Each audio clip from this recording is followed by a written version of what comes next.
The Prophet Muhammad sallallahu alaihi wasallam prohibited us from something called a ghiba. And ghiba can be translated as backbiting or talking about someone behind their back in a way that they wouldn't like.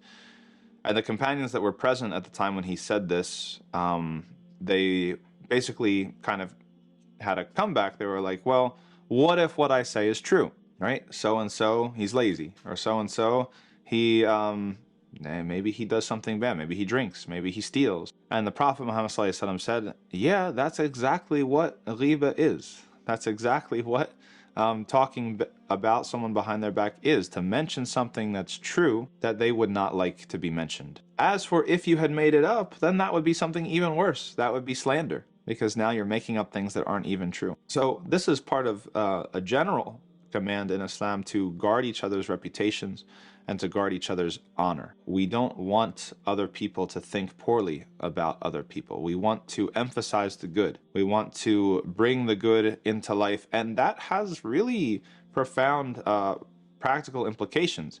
If you have a kid, even, you have a child, and they do some good things and they do some bad things, and if you're constantly focusing on the bad things, then they might start to self-identify with those bad things, and they might then think that, well, that's who they are.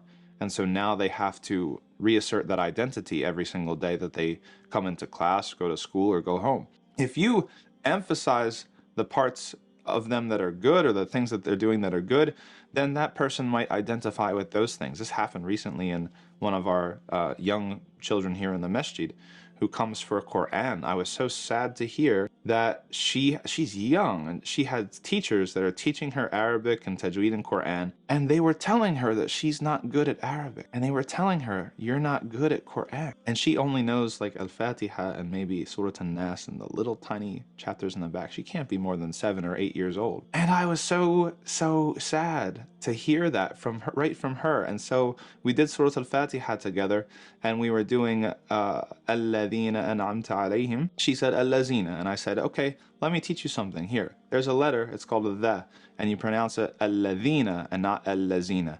And she did it right away. And I said, you're great at the Quran. You're so good at learning the Quran. And she just smiled, and she got like, you know, her face was as bright as the sun, and she was so happy. And now she identifies with that, and now she's ready to learn even more. So how we talk about people, other people, is extremely, extremely important. And Allah subhanahu wa ta'ala wants us to emphasize the good in other people so that becoming even better is more possible. If we emphasize the bad, if we talk about people, the bad things behind their back, or we are constantly focusing on the bad things, it's going to just make our perception of that person even worse. And it's going to maybe run the risk of that person identifying with that bad, whatever bad habits and behaviors that they have. And then that person is going to have a more difficult time improving.